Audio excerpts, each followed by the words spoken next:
What is going on, everybody? Coming at you with a new map to share.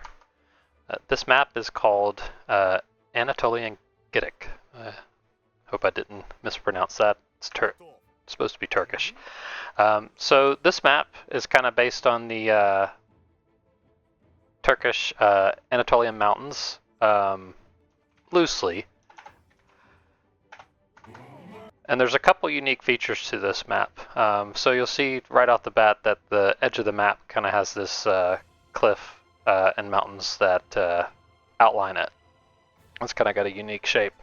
But you'll also notice that there are no native settlements on this map. And different from other maps, not having any native settlements, you do play with natives, however. So actually in this game, every single player is going to play with natives. So if you're familiar with Unknown, there's an event that fires off sometimes where you get a native embassy whenever the game starts, and then there's alliances that you can choose from.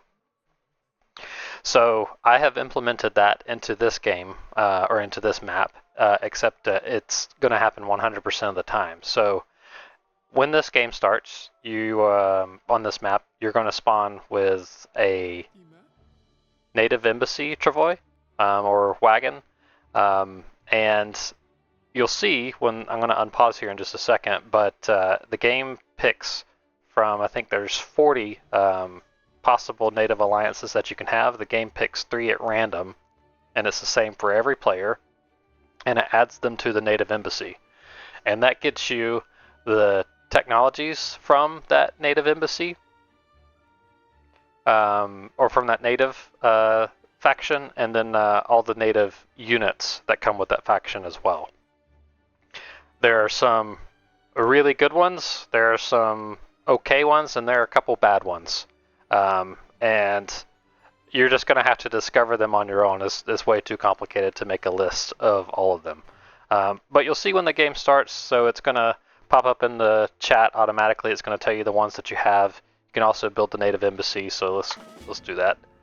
The message is delayed, so it tells you choose one of 3 native or minor civilizations. So we got Huron, Mapuche, and Somalis. So if we build that native embassy, and I have cheats on, that's why everything's fast. You'll see here that we have the 3 native factions that we can align with. Mapuche, Somali, and Huron. So whenever I research whatever one of these, I can only pick one, it's going to add the technologies and the native units to the embassy for me. So I'm going to pick Somali. Again, I have cheats on, it's not normally that fast. So you can see here, we have all the native units, just like as if I had built on the native settlement, and then I have all their technologies here. So it's kind of a cool way to play natives and in a different way. Other than Unknown, this has never been implemented in a map, so this was, I think, really cool to do, and really offers some unique gameplay. Kind of different too, because it's everybody is playing natives, right? So every player on the map is going to have native units that they're playing with. So it kind of changes decks, and it changes a couple, strategies, or or there being a designated native player. The other thing too is that other people, you don't know what your enemy has picked. So there could be something here that counters what you picked. So it adds a different level of or just dynamic of gameplay that you have to think about. The other thing that I wanted to mention is civilizations that have like French ancient regime or American allies with the Inca, that still works as normal. That still appears here like normal. That doesn't affect it. You can still send that card later in the game. Same thing with German. The other thing to think about too is your deck. So obviously you're going to want to play with a native deck, but there's also some teams that have native combat cards. There's some teams that have team native cards that aren't typically used in Treaty, but it's a little bit different whenever you're in a 3v3 and every player is playing with natives. So it kind of changes that calculus.